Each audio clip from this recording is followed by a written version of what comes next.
नमस्कार दोस्तों, स्वागत है आप सभी का मेरे चैनल पे। आज हम स्टडी करने जा रहे हैं ज्योग्राफी सब्जेक्ट क्लास 11th का चैप्टर नंबर 2, जिसका नाम है पृथ्वी की उत्पत्ति एवं विकास, यानी कि origin and evolution of the earth. इस चैप्टर में हम स्टडी करेंगे कि पृथ्वी की उत्पत्ति कैसे हुई, उसका विकास कैसे हुआ। अलग अलग जो हमारे ज्योग्राफर्स थे, सबने अपनी अलग अलग हाइपोथेसिस दी थी, जिसपे उन्होंने बताया था कि अपनी परिकल्पना के आधार पर उन्होंने बताया था कि कैसे ग्रहों का निर्माण हुआ, कैसे ये जो हमारी पृथ्वी है उसका निर्माण हुआ। तो उसके बारे में हम स्टडी करेंगे। तो चलिए स्टार्ट करते हैं। तो पहला जो हमारा पॉइंट है सौर मंडल, ठीक है, जिसे हम इंग्लिश में सोलर सिस्टम बोलते हैं। तो जो हमारा ये फर्स्ट पॉइंट है, सोलर सिस्टम क्या है? सूर्य के चारों ओर घूमने वाले ग्रह, उपग्रह, क्षुद्र ग्रह, उल्का पिंड, धूमकेतु आदि के समूह को सौर मंडल कहते हैं। यानी कि सूर्य के चारों ओर घूमने वाली जो भी ये चीज़ें हैं, ग्रह मतलब होता है प्लैनेट्स, उपग्रह मतलब सैटेलाइट्स, क्षुद्र ग्रह हमारे एस्टेरॉइड्स, उल्का पिंड मेटेरॉइड्स, धूमकेतु जो होता है उसे हम पुच्छल तारे भी कहते हैं और इसे इंग्लिश में कॉमेट्स कहते हैं। तो ये आदि के समूह को, यानी कि जैसे ये सब चीज़ें मेन चीज़ें हैं जो कि ग्रह, उपग्रह, क्षुद्र ग्रह, उल्कापिंड, धूमकेतु, तो इन सभी के समूह को सौर मंडल कहते हैं। नेक्स्ट पॉइंट है कि सूर्य से दूरी के अनुसार, यानी कि जैसे कि हमारा सूर्य है तो सूर्य से दूरी के अनुसार जो प्लैनेट्स हैं उनका क्रम क्या है। जैसे कि सबसे फर्स्ट नंबर पर हमारा बुध यानी कि मरकरी आता है, फिर वीनस आता है यानी कि शुक्र, थर्ड नंबर पे हमारी पृथ्वी यानी कि अर्थ आती है, फिर मंगल यानी कि मार्स, बृहस्पति यानी कि जुपिटर, शनि यानी कि सैटर्न, अरुण यानी कि यूरेनस और वरुण मतलब नेपच्यून। आई रिपीट, सूर्य से दूरी के अनुसार कैसा है? सबसे फर्स्ट नंबर पे मरकरी, फिर वीनस, फिर अर्थ, फिर मार्स, फिर जुपिटर, सैटर्न, यूरेनस और नेपच्यून। ठीक है, तो ये क्या है? इनका सीक्वेंस है सूर्य से दूरी के अनुसार। ठीक है, फिर नेक्स्ट पॉइंट पढ़ते हैं। तो पृथ्वी की सूर्य से औसत दूरी, यानी कि जो पृथ्वी है उसकी सूर्य से, यानी कि जो हमारी ये पृथ्वी इसकी सूर्य से कितनी है, इसका एवरेज जो डिस्टेंस है वो कितना है? 14.96 करोड़ किलोमीटर है। ठीक है, तो ये छोटे छोटे जो पॉइंट्स मैंने बना के लिखे हुए हैं, तो मैं आपको बता रही हूँ। ब्लैक जो मेरा ये बोर्ड है ज़्यादा बड़ा नहीं है, छोटा है, तो मुझे थोड़ा थोड़ा छोटा छोटा आता है, तो मैं इसको इसको इरेज कर देती हूँ मैं यहाँ पे ना, ताकि मैं ज़्यादा लिख पाऊँ।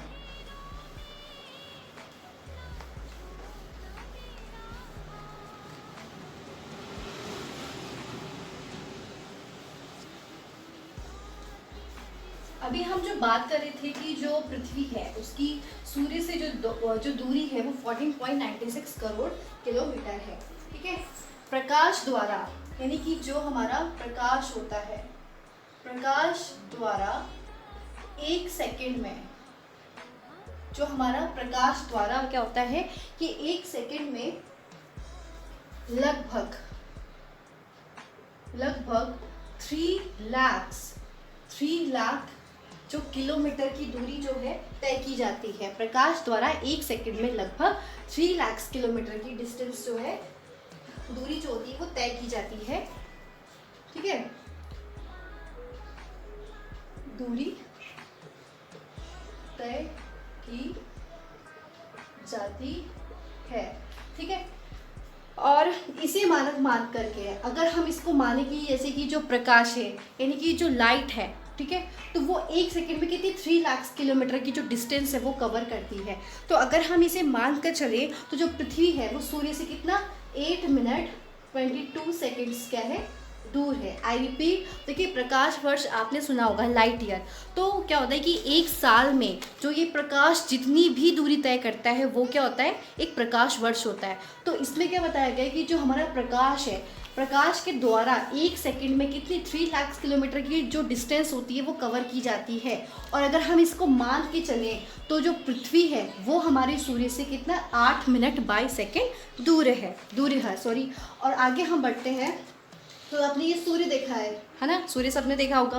तो सूर्य की चारों ओर आपने एक देखा होगा, एक गोल सी पट्टी होती है ना, तो आपने देखा होगा कि सूर्य के चारों ओर दिखाई देने वाली जो पट्टी होती है उसे सूर्य का मुकुट कहते हैं, सूर्य का मुकुट।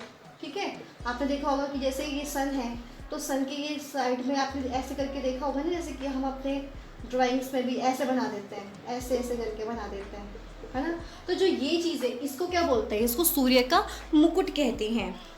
अच्छा, अब ये हमने पढ़ लिया कि प्रकाश के द्वारा 1 सेकंड में लगभग 3 लाख किलोमीटर की डिस्टेंस को कवर किया जाता है, इसे मानकर कि जो पृथ्वी है वो सूर्य से 8 मिनट बाई सेकंड दूर है, ठीक है। और जो सूर्य की चारों ओर जो ये हमें दिखता है, ये गोल आकृति में एक पट्टी दिखाई देती है ना, तो इसको हम क्या कहते हैं, इसको सूर्य का मुकुट कहते हैं। आगे बढ़ते हैं।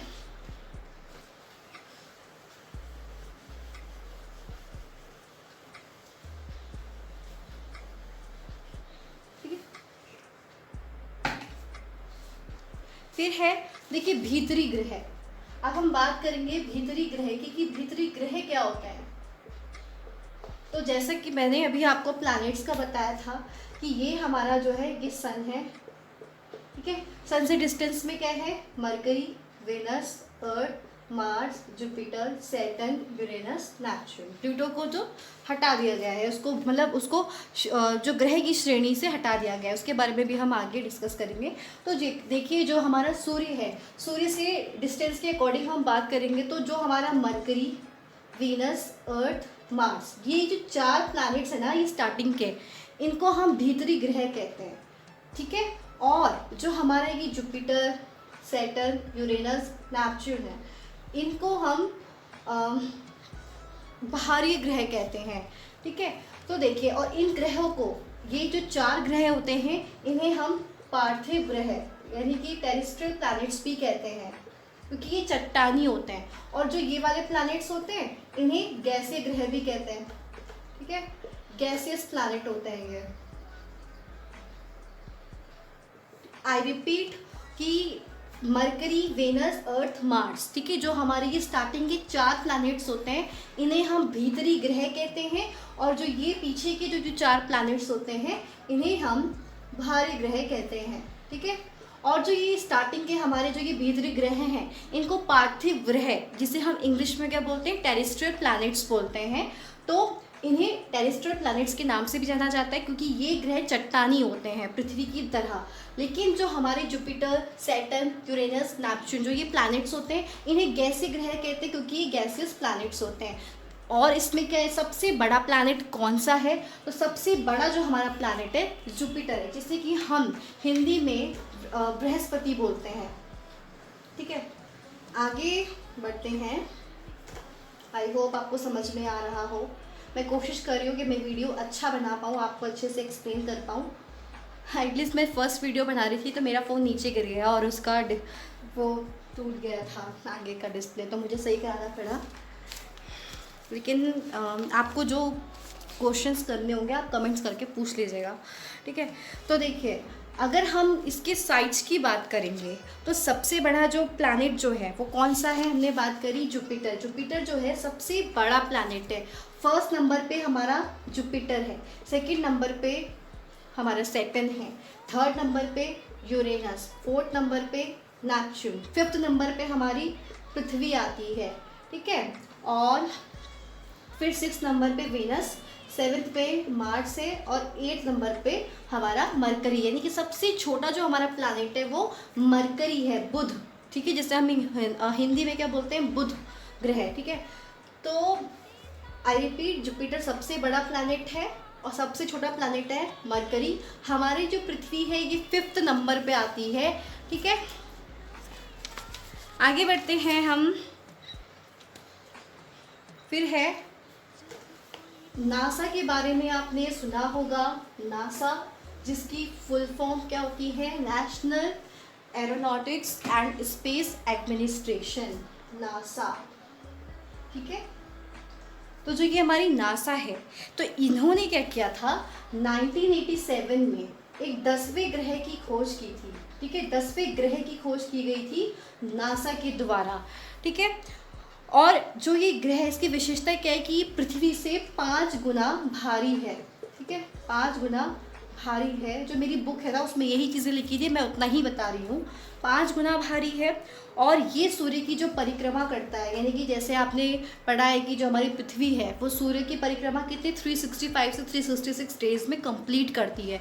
तो जो ये हमारा ये ग्रह, नया ग्रह जो है 1987 में खोज की गई थी इस 10वें ग्रह की, ठीक है। तो ये जो सूर्य की परिक्रमा कितने दिन में पूरी करता है, ये 700 वर्ष में, ये जो राउंड लगाता है कितने 700 ईयर्स, यानी कि 700 ईयर्स में ये इसको कंप्लीट करता है, इस रिवॉल्यूशन को, ठीक है। और इस ग्रह का नाम क्या है, कार्ला ग्रह। ये मैंने बुक में पढ़ा था, मैं आपको बता देती हूँ, लेकिन इसको एक बार आप लोग चेक कर लेना, ठीक है। लेकिन मेरी बुक में ये दिया था, तो आई रिपीट कि जो नासा है, जिसे हम इंग्लिश की जो फुल फॉर्म क्या है, national aeronautics and space administration, इन्होंने 1987 में 10वें ग्रह की खोज की थी, जिसका नाम है कार्ला ग्रह। ये पृथ्वी से 5 गुना भारी है और ये सूर्य की जो परिक्रमा, जो सन है, इसकी परिक्रमा कितने 700 साल में पूरी करता है। फिर आगे हम बात कर चुके हैं प्रकाश वर्ष के बारे में, जिस पे मैंने आपको बताया कि एक वर्ष में, यानी एक साल में जो प्रकाश है, जितनी भी वो डिस्टेंस को कवर करेगा, वो उसका एक प्रकाश वर्ष कहलाता है, लाइट ईयर, जिसे हम इंग्लिश में बोलते हैं, ठीक है। अब हम बात करेंगे पूच्छल तारे के बारे में। पूच्छल तारे, या हम इसे धूमकेतु कहते हैं, धूमकेतु, हाँ। फिर और इंग्लिश में से कॉमेट्स, हाँ, इंग्लिश में से कॉमेट्स कहते हैं, ठीक है। तो देखिए, ये पूच्छल तारे के बारे में क्या है कि ये आकाशीय जो पिंड होते हैं, ये धूल के, बर्फ के, हिमानी के, ये गैसों के पिंड होते हैं। ये क्या होता है, ये जो हमारा सूर्य होता है, सूर्य से बहुत दूर होते हैं, ठीक है। ये सूर्य से बहुत ही दूर होते हैं, और जब ये घूमते हुए, जैसे ये बहुत दूर होते हैं, ये घूमते हुए जब क्या होता है, ये सूर्य के आसपास से होके गुजरते हैं, इसके पास से होके गुजरते हैं, तो क्या होता है कि सूर्य की गर्मी से क्या होता है, सूर्य की गर्मी से इसकी जो भारी परत होती है वो पिघल जाती है, और इसमें पूच्छल तारे के समान क्या होती है, निकल जाती है, मतलब पूंछ सी निकल जाती है, ठीक है। मतलब पहली नहीं होती इसमें पूंछ, लेकिन जब ये कई वर्षों के बाद, ये मैंने आपको बताया कि जो ये आकाशीय पिंड होता है, ये धूल के, बर्फ के, हिमानी के या गैसों के ये पिंड होते हैं। ये सूर्य से बहुत दूर, यानी कि ठंडे क्षेत्रों में होते हैं, और कई वर्षों के बाद घूमते हुए जब ये सूर्य के पास से होकर गुजरते हैं, तो सन की हीट से क्या होता है कि इनमें ऐसी कुछ बाहरी परत जो होती पिघल जाती है, पूंछ के समान निकल जाती है, इसलिए इनको पूच्छल तारे कहते हैं। पूच्छल तारे हो गया। इसके बाद हम आगे बढ़ते हैं। फिर 1986 में क्या था कि 1986 में एक हेली नाम का एक पूच्छल जो तारा था वो दिखाई दिया था, और ये 76.3 ईयर्स के बाद जो है ये सूर्य के पास से होकर गुजरा था। आई रिपीट, 1986 में एक हेली नामक एक पूच्छल तारा था, जिसका नाम था हेली। तो ये 76.3 ईयर्स के बाद ये सूर्य के समीप आया था। और एक है हमारा एंकी धूमकेतु नामक ये एक जो धूमकेतु एक कॉमेट्स है, ये हर 3 वर्ष के बाद, ये हर 3 साल के बाद सूर्य के पास से होकर गुजरता है, ठीक है। अब एक 1974 में क्या हुआ था कि एक हमें दिखाई दिया था, कॉमेट्स दिखाई दिया था, ठीक है, जिसका नाम था कोहुतेक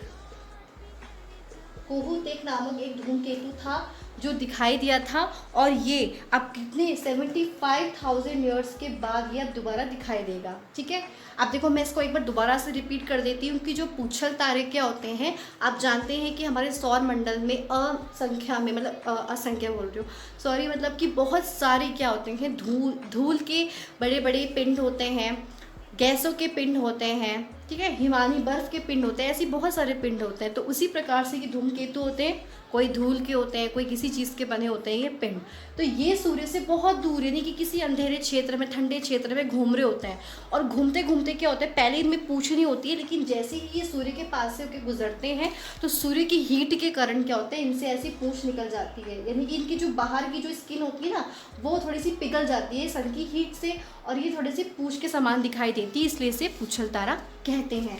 अब मैंने क्या बताया कि 1986 में एक हेली नामक पूच्छल तारा दिखाई दिया था, जो कि 76.3 ईयर्स के बाद दिखाई दिया।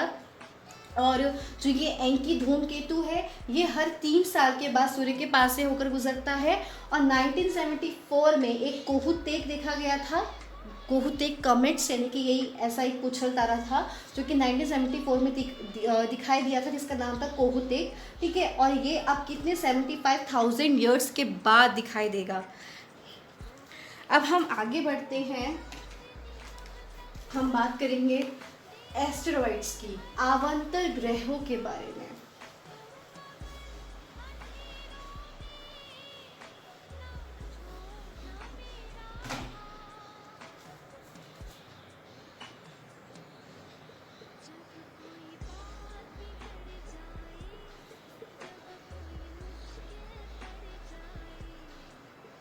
एस्टेरॉइड्स के बारे में बात करते हैं।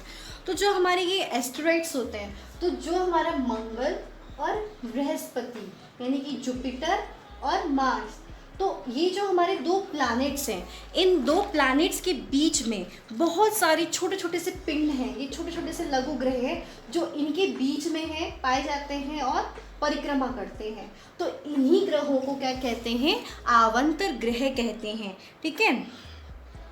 फिर एक सबसे पहले एक सिरस नाम का आवर्त ग्रह था।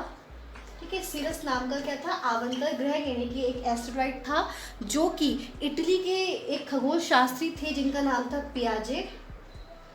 ठीक है, पियाजी थे, उनके द्वारा देखा गया था ये सिरस नामक आवर्त ग्रह। ठीक है, और इसके बाद में प्लास, जूनो, वेस्टा। ठीक है, ये तीन एस्टेरॉइड्स जो हैं इसके बाद देखे गए थे। सबसे पहले कौन सा देखा गया था? सिरस, किसके द्वारा? इटली के एक खगोल शास्त्री पियाजी के द्वारा देखा गया था। उसके बाद प्लास, जूनो, वेस्टा, ये एस्टेरॉइड्स इसके बाद देखे गए थे, इनकी खोज की गई थी। ठीक है, आगे अब हम बात करेंगे उल्का पिंड की, जिसे हम मेटेरॉइड्स बोलते हैं।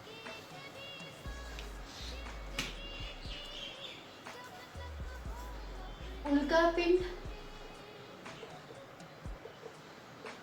और उल्काश, देखिए ये चैप्टर जो है बड़ा है, हमें इसको पार्ट्स में डिवाइड करके स्टडी करेंगे। ठीक है,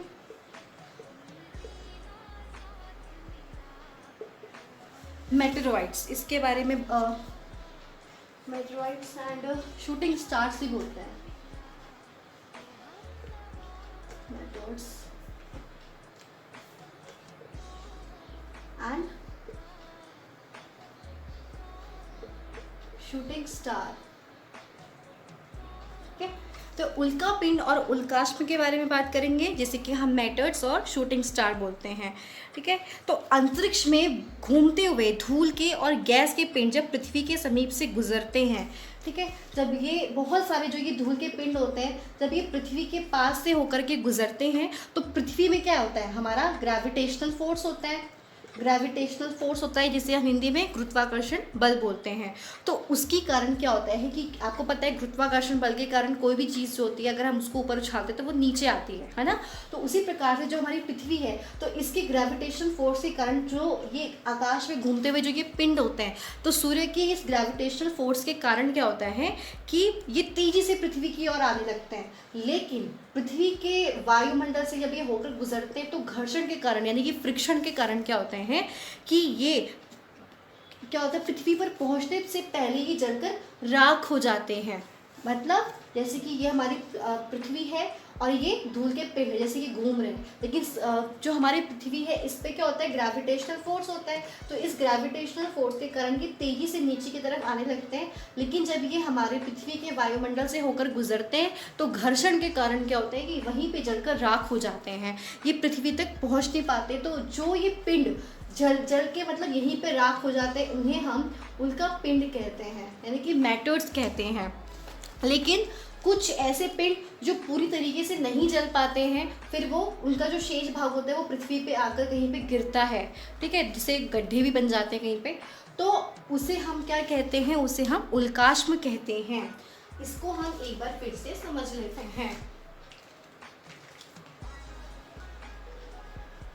एक बार दोबारा से मैं इसको समझा देती हूँ कि जो हमारे उल्का पिंड और उल्काश्म, उसके बारे में देखो, दोनों में डिफरेंस जान लेना। उल्का पिंड मैंने आपको बताया होते क्या है, ये धूल के गैस के बादल होते हैं ठीक है, बर्फ़ के बादल हो सकते हैं, किसी भी प्रकार के ये पिंड होते हैं, ठीक है। जब ये हमारे पृथ्वी के समीप से, मतलब ये पूरे आकाश में ऐसे ही घूमते रहते हैं, हमारे पूरे ब्रह्मांड में ऐसे घूमते रहते हैं, लेकिन जब ये हमारे पृथ्वी के समीप से होकर गुजरते हैं तो हमारी पृथ्वी में ग्रेविटेशनल फोर्स होता है। तो ग्रेविटेशनल फोर्स के कारण आप जानते हैं कोई भी चीज़ होती है वो अपनी तरफ खींचती है पृथ्वी, जिससे हम अगर ऊपर भी जंप करते तो नीचे गिरते हैं, बॉल को भी ऊपर फेंकते तो वो नीचे ही आती है ना।